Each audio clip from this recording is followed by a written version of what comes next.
Hi everyone, मैं प्रियंका और आपका स्वागत है मेरे channel home and much more में। तो बहुत लोगों ने रिक्वेस्ट किया था कि मैं अपने हेयर केयर रूटीन के बारे में दिखाऊं, बताऊं मैं क्या क्या फॉलो करती हूं और मेरे बाल ऐसे क्यों हैं। तो आज के वीडियो में मैं आपको दिखाऊंगी कि मैं क्या फॉलो करती हूं और मेरी क्या टिप्स है मेरे एक्सपीरियंस के साथ। तो चलिए वीडियो स्टार्ट करते हैं।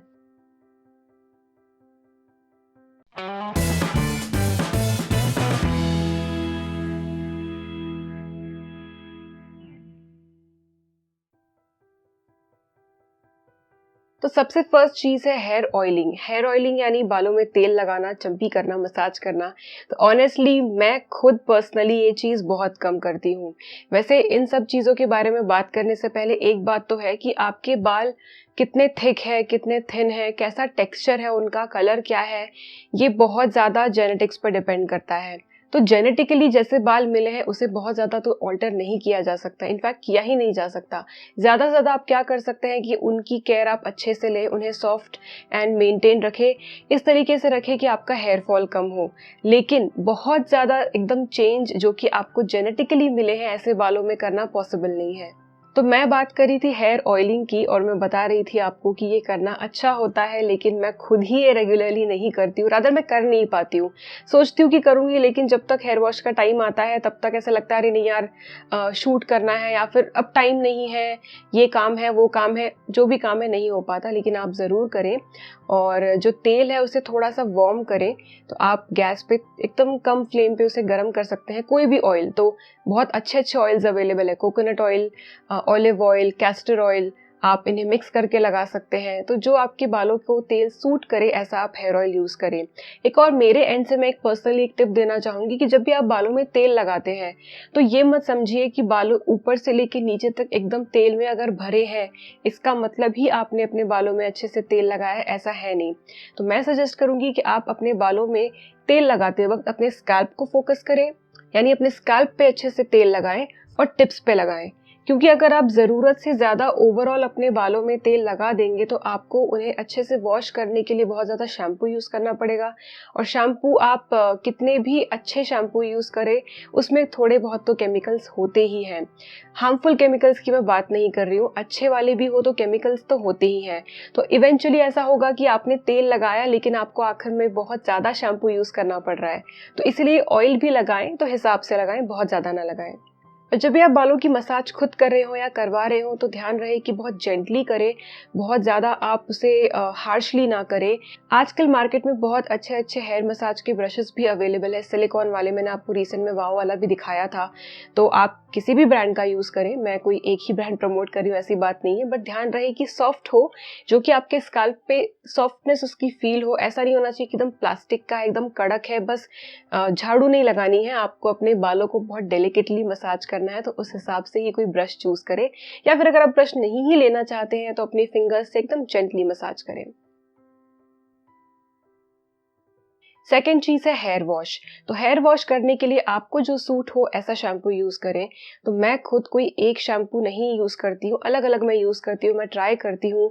और अगर मुझे लगता है over a span of 1 month कि ये शैम्पू अच्छा है, मैं यूज कर सकती हूँ, तो फिर मैं उसे यूज करती हूँ। तो मैं वाव, डव, पैंटीन, सनसिल्क, मैंने लॉरियल का भी यूज किया है। तो ये कुछ ब्रांड्स हैं जो मैं यूज करती हूँ और फिलहाल मैं वाव का यूज कर रही हूँ। लेकिन कंडीशनर कभी स्किप ना करें। और मैं सजेस्ट करूंगी कि जो आप शैम्पू यूज कर रहे हैं, जो टाइप का, जिस ब्रांड का, तो उसका ही कंडीशनर उसके साथ पेयर करें, ये ज्यादा अच्छा होगा। अब सब कहते हैं कि शैम्पू के बाद कंडीशनर करें करें क्यों, तो मैं आपको बताती हूँ, मैं अपने एक्सपीरियंस से बता रही हूँ कि जब मैं स्कूल में थी तब मुझे कंडीशनर के बारे में पता नहीं था, तो बहुत बाद में पता चला। तो डिफरेंस यूँ हो जाता है कि शैम्पू के बाद अगर आप बालों को बिना कंडीशनर लगाए ऐसे ही सूखने देंगे तो वो कुछ ज़्यादा ही ड्राई हो जाते हैं और बहुत ज़्यादा जो उलझते हैं बाल, वो इजीली सुलझ नहीं पाते हैं। तो कंडीशनर से डिफरेंस ये आता है कि हेयर वॉश के बाद जो कंडीशनर है बालों को मॉइस्ट करता है, उसे एक स्ट्रेंथ भी प्रोवाइड करता है, लेकिन जो एक मॉइस्चर जो वो ऐड करता है उससे जब बाद में आप अपने बालों को कोम करते हैं तो वो जो उलझन है वो सुलझाते वक्त बाल ज़्यादा टूटते नहीं हैं। तो ये मैंने खुद एक्सपीरियंस किया है। केवल शैम्पू लगा के, अच्छा शैम्पू, अच्छे ब्रांड का शैम्पू लगा के बिना कंडीशनिंग के, लेकिन कंडीशनर लगाने के बाद बहुत डिफरेंस आता है। ऐसा नहीं कि आपके बाल झड़ने बंद ही हो जाएंगे या बिल्कुल नहीं टूटेंगे। हर बाल की एक साइकिल होती है, उसके बाद वो झड़ता ही है।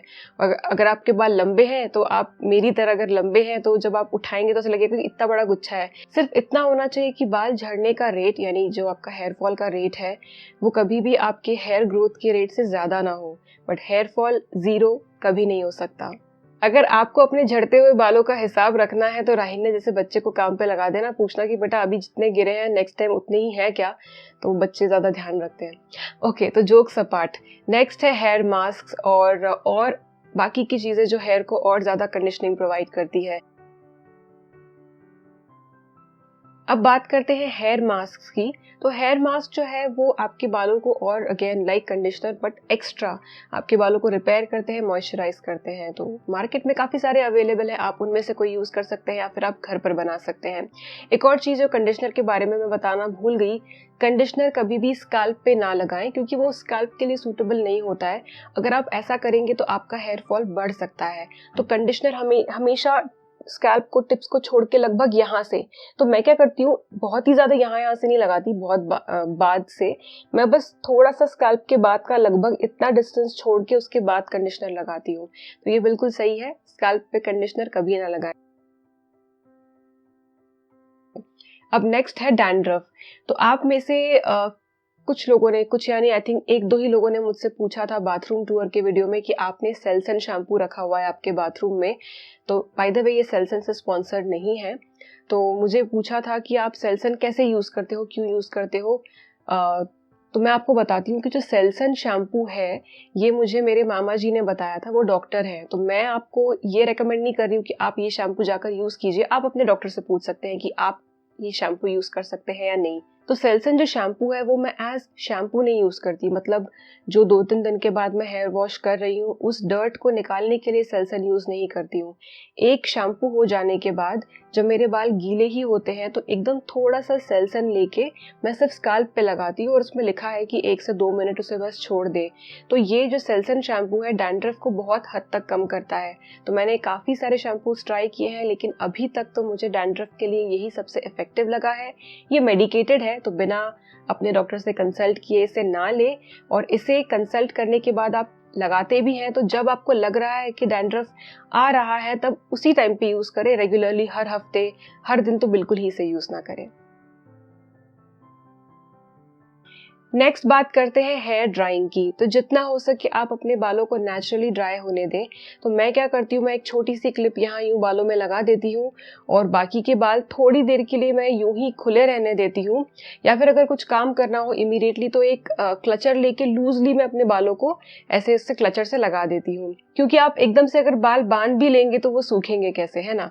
लेकिन कई बार ऐसा होता है फॉर सम रीजन जल्दी है या फिर मौसम बहुत ठंडा है, जो भी रीजन हो, और हमें यूज करना पड़ता है हेयर ड्रायर। तो हेयर ड्रायर यूज करना बहुत बुरी बात है ऐसा नहीं है, जितना हो सके अवॉइड करना चाहिए क्योंकि ये हीट होती है, गर्म एयर इसमें से आती है जिससे आपके बाल ड्राई होते हैं। तो अगर आप इसको बहुत रेगुलरली यूज करेंगे तो बाल डैमेज हो सकते हैं। लेकिन मैं क्या करती हूँ, मुझे जब भी यूज करना पड़े हेयर ड्रायर या फिर हेयर स्ट्रेटनर तो मैं ये दोनों चीजें यूज करती हूँ। बहुत बार तो मैं ये एकदम पार्शली बस थोड़ा थोड़ा, जहाँ पे नहीं रबर बैंड के मार्क्स आ जाते हैं और बाल पीछे से यूं हो जाते हैं, ऐसे आपने भी एक्सपीरियंस किया होगा, तो उतना सिर्फ हटाने के लिए मैं इसको यूज करती हूँ। या फिर यहाँ पे जस्ट ऊपर, या तो कभी कभी पूरा स्ट्रेटनिंग के लिए। और हेयर ड्रायर मैं बहुत कम यूज करती हूँ, मैं नेचुरली अपने बालों को ड्राई होने देती हूँ, बट कभी कभी इसकी जरूरत पड़ती है। लेकिन इन दोनों को जब भी मैं यूज करती हूँ तो मैं एक हेयर हीट प्रोटेक्टेंट सीरम जरूर यूज करती हूँ। तो हीट प्रोटेक्टेंट सीरम जो होता है ये आपका जो हेयर स्टाइलिंग स्प्रे होता है ये वो चीज नहीं है। ओके, तो ध्यान रहे कि ये हेयर स्टाइलिंग स्प्रे नहीं है, ये हीट प्रोटेक्शन वाला स्प्रे है। मेरे पास ये वाला है तो मैं इसकी भी लिंक आपको डिस्क्रिप्शन में दे दूंगी। और बहुत सारे अच्छे अच्छे ब्रांड्स के अवेलेबल है, तो जो मैंने ये वाला या फिर जो मैंने यूज़ किए हैं मैं सब आपको डिस्क्रिप्शन बॉक्स में दे दूंगी। तो अपने बालों को आप बस हल्का सा पानी लगा के गीला कर ले थोड़ा सा, और उसके बाद जो ये स्प्रे है उसे स्प्रे करके हल्का सा अपने बालों में ऐसे उंगलियों से आप स्प्रेड कर लें। तो जब आप कोई भी हीट ट्रीटमेंट अपने बालों को देंगे, फिर वो हेयर ड्रायर हो या स्ट्रेटनर हो, तो ये आपके बालों को प्रोटेक्ट करेगा। तो ध्यान रहे इन चीज़ों का यूज़ कम करें, लेकिन जब भी करें तो इस चीज़ को मिस ना करें। और जो मैं ये hair dryer and straightener use करती हूँ उसके बारे में भी पूछा था, तो मैं लिंक्स दे दूंगी। ये जो मॉडल है आई थिंक ये अवेलेबल नहीं होगा, तो फिलिप्स वालों ने बहुत सारे अलग अलग मॉडल्स निकाले हैं इसके बाद, बट एग्जैक्ट ये शायद ही अब मिलेगा, बट मैं इसके इक्विवेलेंट जो होगा आपको डिस्क्रिप्शन बॉक्स में दे दूंगी। नेक्स्ट आती है बात कोम्बिंग की। तो अपनी जो कोम्ब है इसे प्लीज़ हमेशा क्लीन रखें।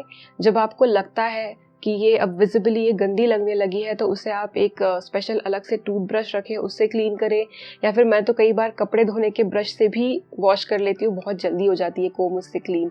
और जो कोम है वो आप थोड़े से बड़े टीथ वाली यूज़ करें। वुडन आप यूज़ कर सकते हैं तो वो करें, मेरे पास वुडन भी है, बट वुडन जो है मेरे पास उसमें बहुत ही ज़्यादा गैप है, तो मुझे लगता है कि कभी कभी मेरे बाल ठीक से उससे होते नहीं है, तो मैं ओकेजनली उसे यूज़ करती हूँ, अदरवाइज ये। बट एकदम बारीक दांतों वाली कोम यूज ना करें और अपनी कोम को हमेशा क्लीन रखें। और एक टिप बहुत बहुत ज़्यादा इम्पॉर्टेंट, अपने गीले बालों में कभी भी कंघी ना करें। तो एक तो गीले बालों को आते से आप झटके ना टावल से ज़ोर ज़ोर से, नेचुरली एयर ड्राई होने दें। सेकेंड चीज़, गीले बालों में कोम ना करें। जब गीले बालों में कोम करते हैं तो बाल अजीब तरीके से इलास्टिक तरीके से खिंचते हैं और टूट जाते हैं। बालों को पूरा सूखने दें। ऐसा नहीं है कि सूखने के बाद आपके बाल बिल्कुल ही नहीं गिरेंगे, बट बहुत डिफरेंस होगा। Okay. And second very important tip combing से रिलेटेड, कि जब भी आप कोम करें हेयर वॉश करने के बाद या फिर कभी भी, तो कभी भी यहाँ से कोम स्टार्ट ना करें, टिप से स्टार्ट करें। तो यूं ऐसे, ठीक है, तो नीचे से स्टार्ट करें, फिर ग्रेजुअली ऊपर ऊपर जाएं एंड फिर ऐसे, ठीक है। इससे भी बहुत ह्यूज डिफरेंस आता है, बाल बहुत कम टूटते हैं। आप डायरेक्टली यहाँ से शुरू करते हैं तो आप जो टैंगल्स हैं उन्हें साथ में लेके जाते हैं और आखिरी में यूं अटका देते हैं कि फिर वो टूटते ही हैं बाल, ठीक है। तो धीरे धीरे टिप्स से स्टार्ट करें और उसके बाद ऊपर की तरफ कोम करें। ऐसा करने से आपको बहुत ह्यूज डिफरेंस लगेगा, ट्रस्ट मी, ये बहुत सालों से मैं ऐसे ही कर रही हूँ। नेक्स्ट इंपॉर्टेंट चीज है बालों को कैसे बांधे।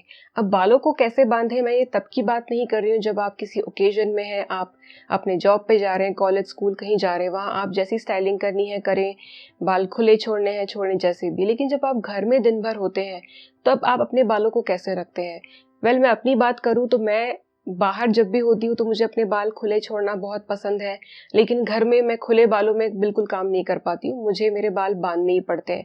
तो मैं पोनी टेल कभी कभी बांधती हूँ, लेकिन मैक्सिमम टाइम मैं अपने बालों को ऐसे ये 3 चीज़ें यूज़ करके, एक रबर बैंड जो कि बहुत टाइट नहीं है, एक छोटी सी क्लिप और एक बड़ा क्लचर, इन तीनों को कंबाइन करके मैं अपने बालों को इस तरीके से बांधती हूँ कि ओवरऑल मेरे बाल जगह पर भी रहते हैं लेकिन खिंचते नहीं हैं। क्योंकि अगर आपके दिन भर के स्केड्यूल में आपके बाल हमेशा बहुत टाइट बंधे रहेंगे तो पहली बात तो हेडेक होता है, और मुझे बहुत हेडेक होता है, बहुत फ्रीक्वेंटली हेडेक होता है। सेकेंड एडवांटेज है कि बालों को अगर आप टाइट नहीं बांधेंगे तो आपका हेयर फॉल कम होगा, क्योंकि बाल जो बहुत खिंचते हैं तब भी अगर आपको ब्लड सर्कुलेशन ही बढ़ाना है तो वार्म ऑयल से आप मसाज करें, बालों को टाइट ना बांधें।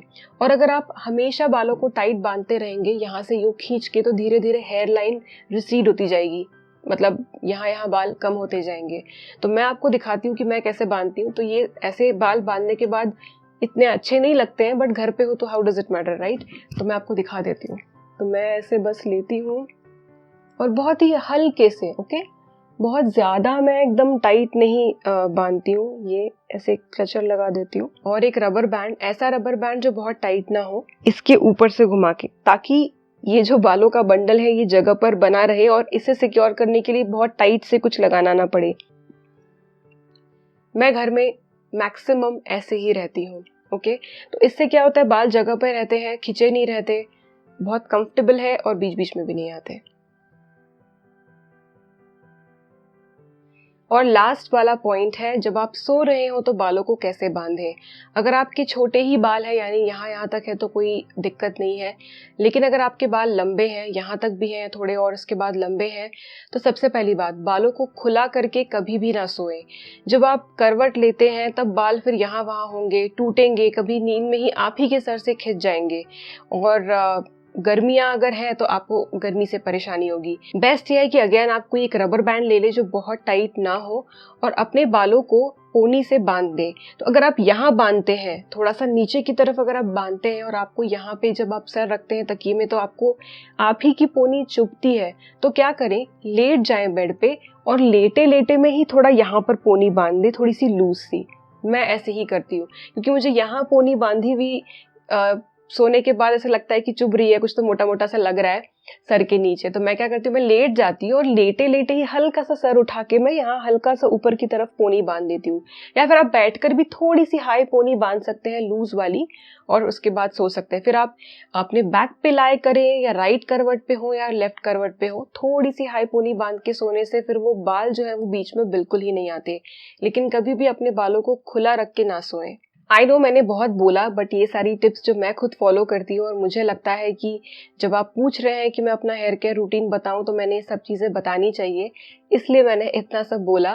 क्विकली एक और चीज़ ऐड कर देती हूँ, मेरा हेयर कट। तो मेरे हेयर कट को लेके मुझे बहुत सारे कमेंट्स आते हैं, अरे आपके बाल सामने छोटे हैं, अरे आपके बाल पीछे लॉन्ग है, आप विग तो नहीं लगाते। तो एक दो मुझे ऐसे कमेंट्स आए कि ये विग तो नहीं है, तो भाई मेरा विग नहीं है, ये मेरे असली ही बाल है।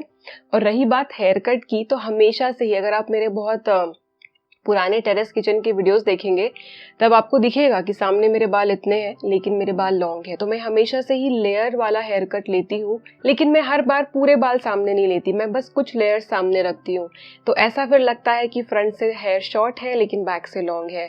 तो ऐसा ही हेयर कट मैं हमेशा सैलून से भी करवाती हूँ।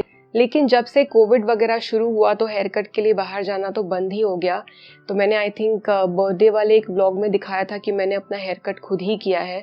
तो इतने साल बाहर हेयर कट करवा के मैं देखती रहती थी कि कैसे वो हेयर कट करते हैं, तो उसी हिसाब से मैंने अपना सिमिलर लाइंस पे हेयर कट किया था। अब वापस बाल काफ़ी बढ़ गए हैं तो मैं फिर से शायद सिमिलर हेयर कट करूँगी। मैं ट्राई करूँगी कि तब एक वीडियो बनाऊँ। आई होप आपको ये वीडियोज़ में दिखाई गई टिप्स एंड ट्रिक्स पसंद आई होंगी और आप ही इन्हें फॉलो करेंगे, या फिर इनमें से शायद आप ऑलरेडी कुछ जानते होंगे। मिलते हैं अगले वीडियो में, तब तक के लिए बाय।